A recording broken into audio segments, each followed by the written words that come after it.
Bruce Swartz. Thanks a lot for the support. Thanks for the comments, for stopping by, the contributions. Guys, this is the surface of the moon. The blue area over to the right there is, of course, Mare Tranquillitatis. Mare Serenitatis, the brown spot on top. It's beautiful, isn't it? Isn't the surface magnificent? Now, I have some people, well, I have one woman, one person saying, blabbing about the chroma key and about, you know, the lights and how the colors are not real colors, and you know, people don't take the time to analyze what's really out there without having to research. NASA themselves even admit that there's color on the surface. Come on. This is from yesterday's footage. Look at the color that's beside Copernicus crater. That spot, those spots are always there, and they always have that color, right down to the last centimeter on the surface. So the people that come here and say that, well, the color is atmospheric disturbance, you do realize that you're going to be laughed at, because it's each individual surface area and or structure that has its own independent color.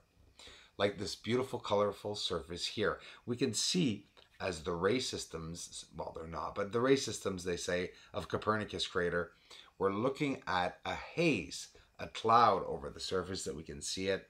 It's all there. It's all really pretty obvious. Hey guys, I got a setup today, all my setups, you know, showing my telescope, a bit of the unboxing, skimming through all the videos, but I put all the videos together so you can see all my setups. My older camera I used to use and that I still use for also solar imaging, etc. Look at the beautiful square on the surface and all the, isn't it crazy? Everything's just out there. Hey guys, what's this? This is Copernicus crater.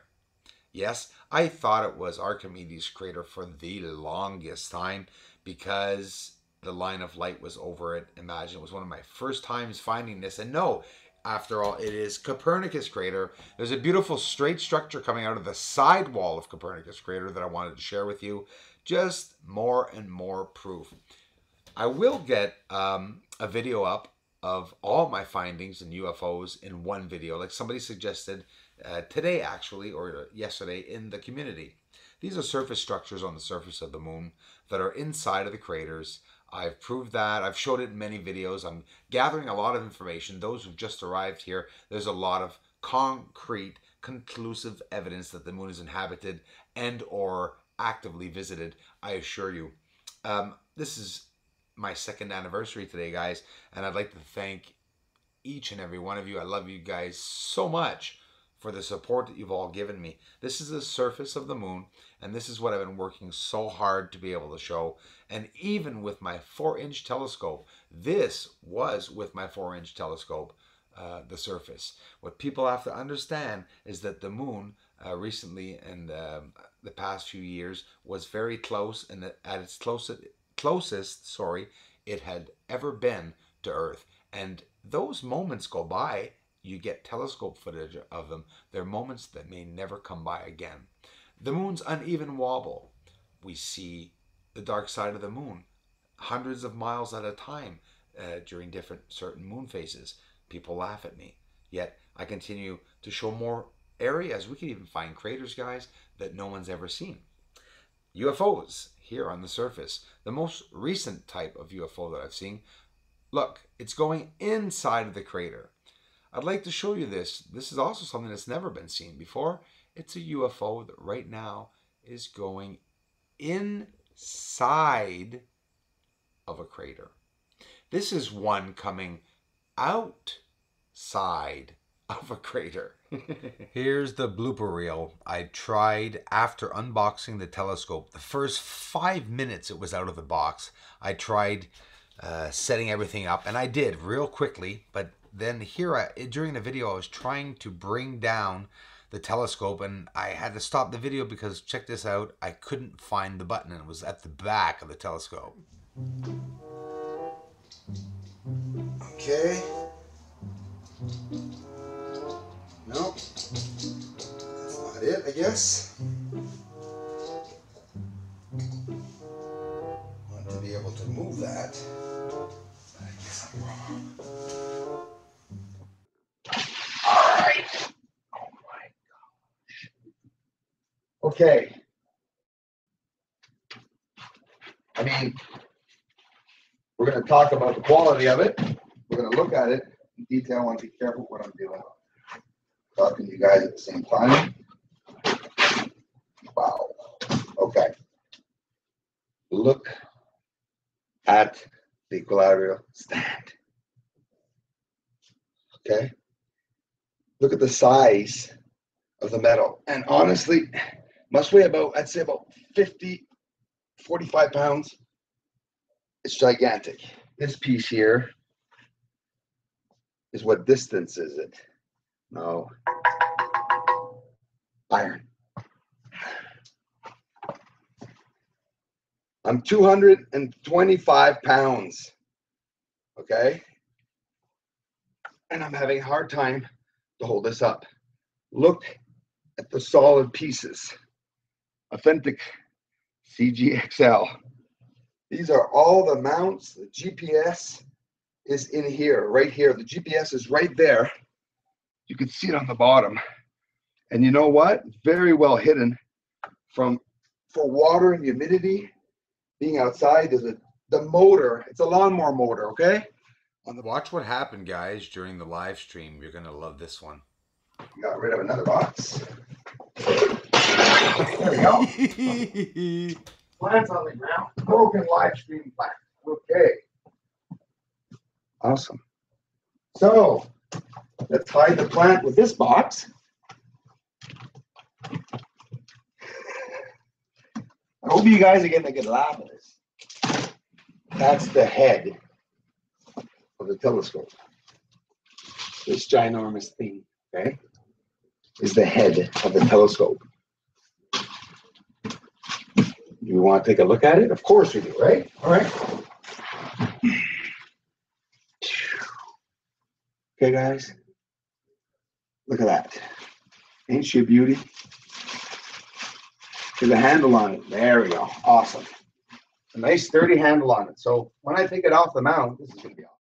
So many community members and those just arriving have asked me to see the telescope. So with pleasure, guys, here's all the little odds and ends and all the videos where I showed all my equipment put in one video quickly, and only the good stuff shown, so that you guys get a very good in-depth idea of what I'm doing. And don't worry, guys, I'll show you the setup many more times. Solid bar. Completely filled solid steel. Goes at the end once the second piece is on the equatorial mount at the back, and this will be holding the weights. And I have 3 weights because it's an HD telescope. That's right, an HD telescope. I can't wait to use it. Here it is. The first weight. You're going to want to open up the weight, not the scratch the rod while you're going up it. And we're going to stick one weight on here so we see what it looks like. There we go. Beautiful. We stick the other connection at the back to lock them in place, and now we have our first weight on the equatorial mount.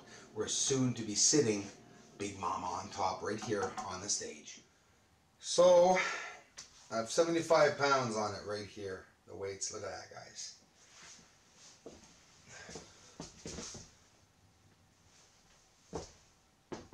Okay? I'm not kidding. It's now over 200 pounds. The head's not even on it yet. It weighs a ton. I'm getting tiny grooves in the floor. Just to tell you the weight, I'm going to have to put things under the feet of this. I'm impressed. I am friggin' impressed with all of this. Yeah, I'm going to have to be careful when I let these lashes go here to be able to move and adjust the telescope. You got to remember, there's 75 pounds back here. Can't clamp your fingers anywhere. And I'm going to be able to show you, finishing off the video, by myself, because I'm alone today, to be able to sit at the head of the telescope by myself on here. Should be able to do that very well. We're going to leave it the way it is. Okay. Nope. That's not it, I guess. Want to be able to move that. But I guess I'm wrong. Okay. There's no telescope head on this yet. Only the mount is here, and I can't lift this. Absolutely impossible. Now, mechanisms here at the top to be able to move the telescope this way and align it, and this one here will move the telescope and the weight, a heavy weight, and lock it in place like that. Very heavy, guys. This is real equipment, you know, sturdy. The mount is sturdy as hell and it doesn't move. There's a beautiful, beautiful remote that we have right here. It has all the options, the solar system, all the stars, the deep sky objects. This is a GPS that holds all the information of everything and anything that science knows is out there. See the end. It's coming.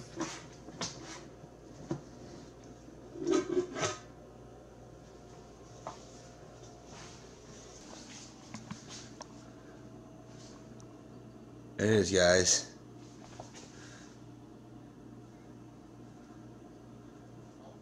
Brand new DSLR. A very affordable DSLR. So we're looking at the Nikon D3400. And get this, guys. The option tag's still on it. The option, I didn't have to buy it with the lens. So this beautiful DSLR camera now, Nikon, brand new, is going to sit at the back now of the community's brand new telescope. What did I get here? A SanDisk Extreme Pro UHS card. Pro's choice for reliability, performance, and uncompromising images in 4K UHD video quality. So this is a 64 gig card. I have one of these, and I have a 30 gig card. It's a camera I love, guys. I never showed you guys it. This is the HS50 EXR by Fujifilm. It's a beast, okay? Very, very good photography. I use this to do my astrophotography. I was using it. I'm using the P900 now, and you know what? The P900 is very clear, but it's not showing as many stars as my HS50 EXR was. Can you imagine that?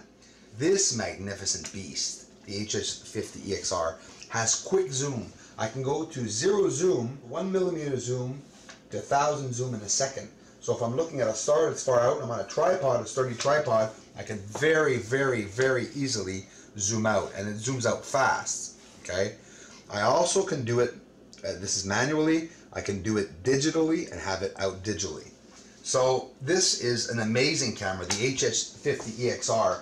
It's a camera that is 1000mm lens, but here's the thing, the ISO of my HS50 EXR has very high ISO. Guys, I can go all the way up to, I think it's 18,000 ISO or 15,000 ISO. It's very, very high.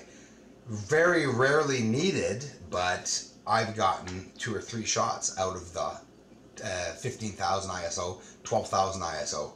Amazing shots. It lights up the sky like a flashlight, like a million candles.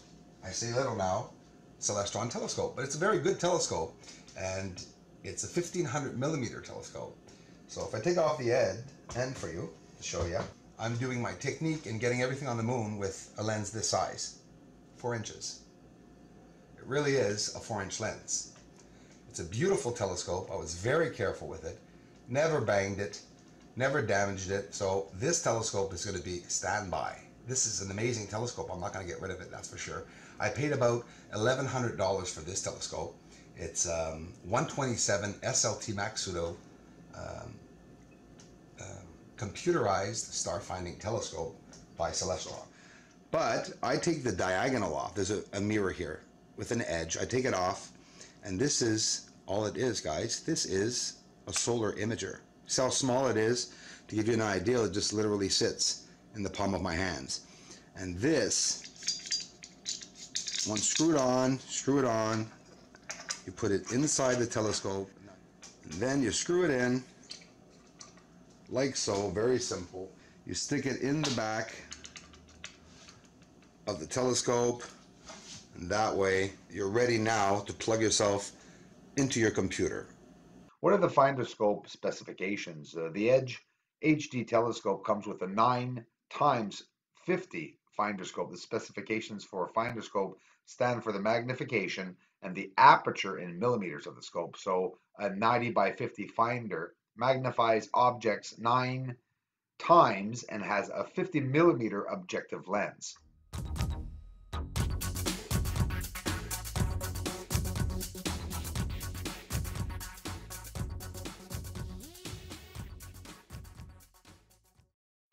"14-inch telescope with the focuser ready, everything, the screws, primary mirrors unlocked after transportation, the mirrors, mirror locks and clutches unlocked, focuser ready to focus and ready to zoom up and plug this baby in to collimate it and to calibrate it and to do whatever I have to do."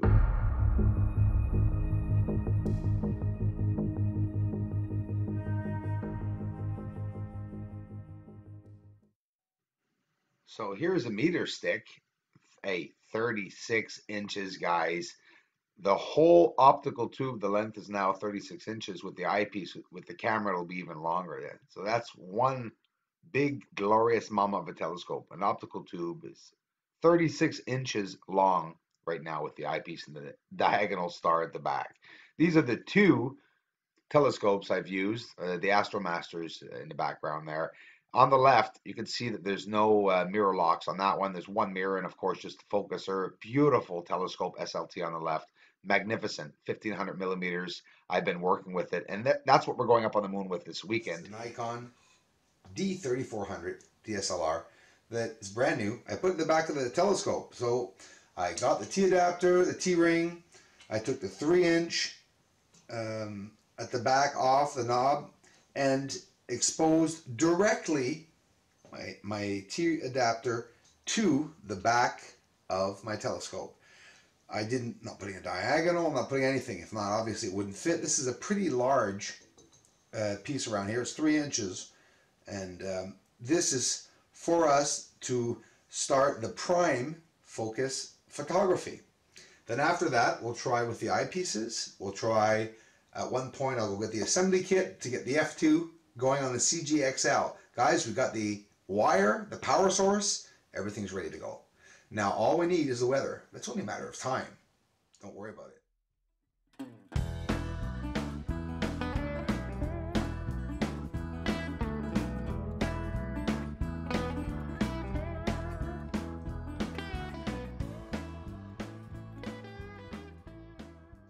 This is going to make amazing photos. There's a T adapter, the DSLR attached directly to the 3-inch ring at the back. The DSLR is on there, that's there. So we're ready to start up the telescope, for example. These are the mirror locks. You have to unlock these mirror locks to be able to turn the focuser. Once the mirror locks are off, you can turn the focuser, which is on the other side here, to be able to focus in, and then with the remote, put the timer on to be able to take an amazing shot with the DSLR, and I can't wait to try it. So once you're in focus, you can relock the mirrors. Now this is a pretty big telescope, so we don't have much shade, guys, on this telescope, I'm telling you. I want you guys to see that awesome camera looks like. So we're gonna lock that like this, and we'll get in a bit closer. See what it looks like. There we go. So now we got, and this is what I took all my moon shots, my moon video live footage with. And it does the job. It does a really good job. But say to yourself now, I could have put this behind the telescope But I decided instead of that, we'll put the DSLR. It's going to be amazing. This, I can't wait to try it. So guys, I hope you're really happy with the new DSLR. The power source is in now. Thanks for watching, everyone. If you have UFO videos that you'd like to send into the channel or have seen in the video on my channel, if you own the copyrights to them, please leave a short description and leave me your name if you want a name credited to the video that you send in. Thanks a lot for watching, everyone.